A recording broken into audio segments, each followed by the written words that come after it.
I can feel so close to what I would consider normal.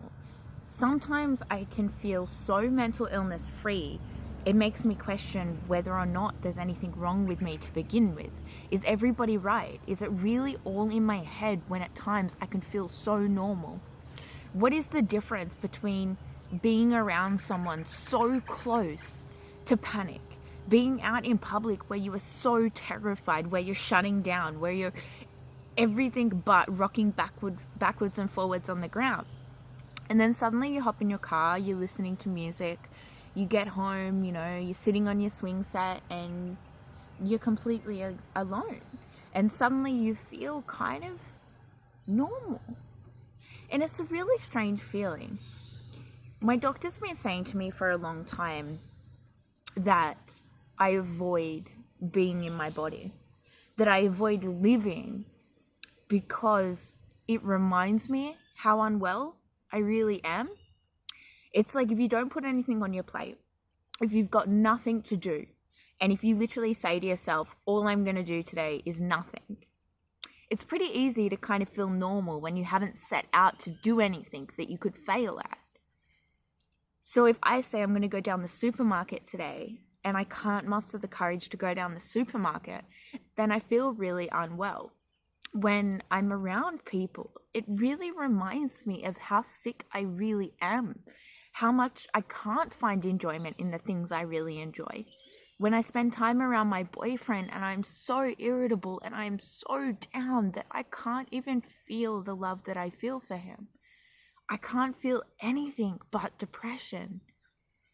It's really hard to lie next to the person that you love or spend time with friends that you care about so much and just despise their company. It's like shying away from the light. You just want to be pulled back to the darkness, because at least the darkness is what you know, and everything else is like so unknown. And I've kind of known that that's been the way with me for a really long time. If I'm out, the second I get in my car and start listening to music, I feel so much better. And sometimes they put a name to it. I mean, everybody daydreams. Everybody imagines, what could happen, or they replay events of the past. Sometimes people even try and change the past in their mind by imagining ways that they could have done it better, how they would do it in the future. But I think a lot of people with borderline personality disorder, it's a form of dissociation. It's a coping mechanism that I learned from a really young age, which is where I imagine a better life in my head. Like I can completely shut myself off from my body. And when nobody is watching, when I'm in a safe and familiar place, I can put some headphones in, or I can just pace around. And I literally live a double life in my head. And it's kind of got me thinking about this book idea I've been working on for a while, and it's called The Secret Life in My Mind. And it's different to the other books I'm working on, which are like a biography of my life. This is the biography of the life in my head. This is all the things I spend time imagining every single day. I mean, normally I sit here on this swing set and, I might have a cigarette or drink a coffee and listen to music. And I imagine people around me. I imagine myself interacting with these people. And I'm always so scared to admit that, because to me, that's like the definition of crazy, voices in your head, imagining being at a party when you're completely alone at night, sitting on your back veranda. But for me, it's a way of feeling the emotions that I would feel if everything in my life was within my control. It's so visual for me. It's such a visual immersion. It's like I'm an actress in a movie that I'm directing in my head. And it makes me feel safe. It makes me feel really in control. And I think when I'm not able to do that, when I'm around other people, when I'm in an unfamiliar place, when I'm doing tasks that make me be present in my body and aware of what is going on with my body, it makes me feel uncomfortable. Because all of a sudden, I'm not only feeling everything that mental illness makes me feel, but I'm also being made aware of the fact that I'm not okay, that I'm not coping that well. Because when you're failing in real life, that's hard. And when you can kind of be alone and all of that weight is lifted off your shoulder, there's no restrictions, there's no rules, there's no boundaries or guidelines. It's just kind of what you said. Being alone can be a really therapeutic place. And I know my doctors kind of, they fear that if I spend too long in that place, that I won't want to come back. And I honestly think it's kind of too late for that, I've spent the majority of my life in that place, like more than half of my life in this fantasy land in my head. And it's not fantasy, like dragons don't exist. It's just the way that I would be living my life. I fantasize about the things that I would honestly be doing if I wasn't this sick.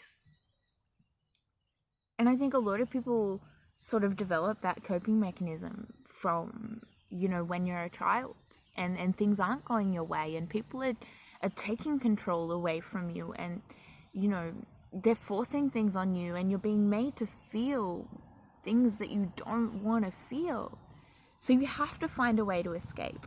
And I think that's one of the reasons I enjoy activities like horse riding and motorbike riding and art, painting, drawing, sewing, writing, things that allow me to be in my head.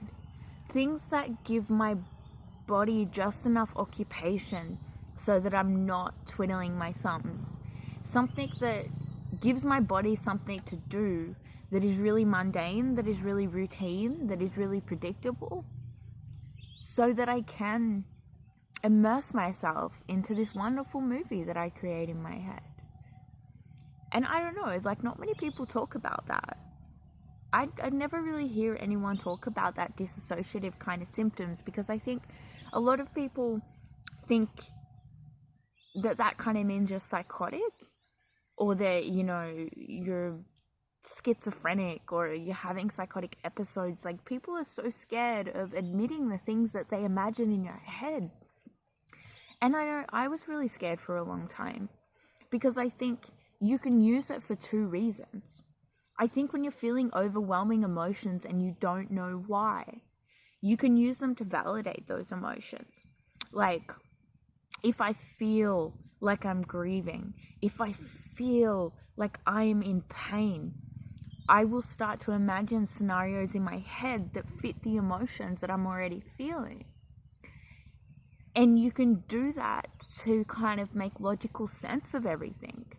Oh, okay, like if a friend dies in my head, then it would make sense why I'm grieving. It would make sense why I feel like I've lost something. Your brain's always trying to find a reason for the things that you feel. So I guess creating one kind of makes you feel like everything's okay, that you're not going crazy. And I think you can use that to perpetuate the negative feelings. I know I don't often let myself do it, but sometimes I still indulge in them, where I feel really shit, and I just want to imagine feeling shit. And it can make it worse, because you can brew emotions with your mind.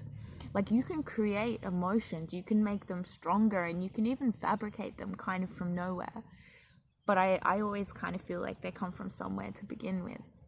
So you can use that like I do the most of the time, which is to create a happy place. But I think ultimately creating that happy place in your mind kind of makes you overall less happy. It gives you an escape. It gives you like a secret place that you can feel okay. But it ultimately makes me feel more and more disappointed the further that happy place goes from my actual life. And I don't ask for much in my happy place. I literally imagine everything from going down the street to going out with friends, like really normal things, like what it would be like to go to work, what it would be like to, do what I'm doing now, but just not feel so sick. And I think I just get further and further detached from myself. Like, I want to be in that place more and more. Because when I finally do those things, when I do speak to someone, that I've had a wonderful time with in my head, and I know that I should have a wonderful time with them, but I just can't because my illness is getting in the way. It just makes me feel more and more disheartened. And I don't know, I just kind of wanted to talk about it because I really wonder, like, who else has had those feelings. They're not often talked about, and I always felt like a freak. Like, I don't even talk to anyone, I guess, other than my doctors about it, and they seem to think it's like pretty normal, but I don't know, I've just noticed it more and more. Like, I'll feel like I'm in the shittest state mentally when I'm out doing something, and suddenly I will get home and I will feel like the cloud of depression has cleared, you know, from around my head. Like, this weight has lifted off my shoulder, like I can finally breathe again. And I think it comes down to this safety thing. I don't feel safe, and I think a lot of borderlines struggle with finding a safe place. There is really not many places in the world that I feel safe, and it's not saying that I shouldn't feel safe in those places. It's just I don't. I'm terrified of so much. I'm terrified of people. I'm terrified of being looked at.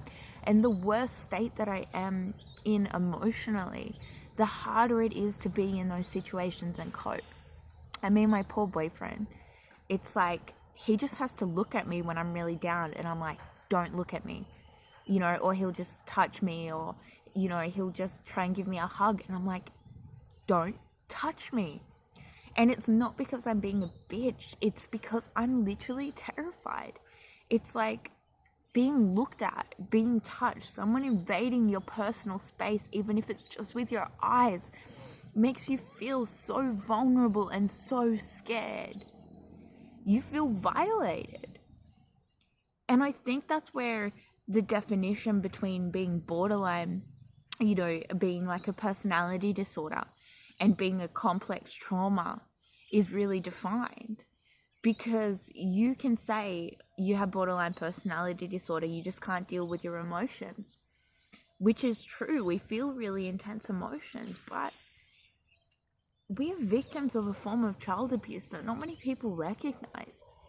And if you look at it like that, if you treat it the same way through therapy and, you know, other methods, same as they do things like PTSD or any other form of trauma survivors, you'll find there are so many similarities, because what we are reverting to is that little scared child within us, someone who feels completely out of control, someone who is so vulnerable, and someone who is so terrified.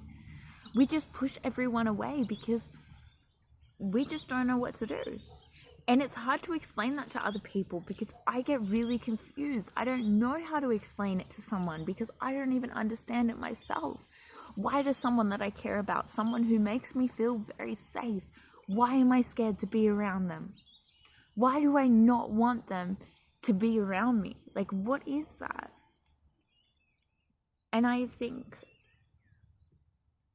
it's really hard to see what is the difference between what is us and our personalities, what is our illness, and what is kind of the residual effects of the things we've had to face in our life.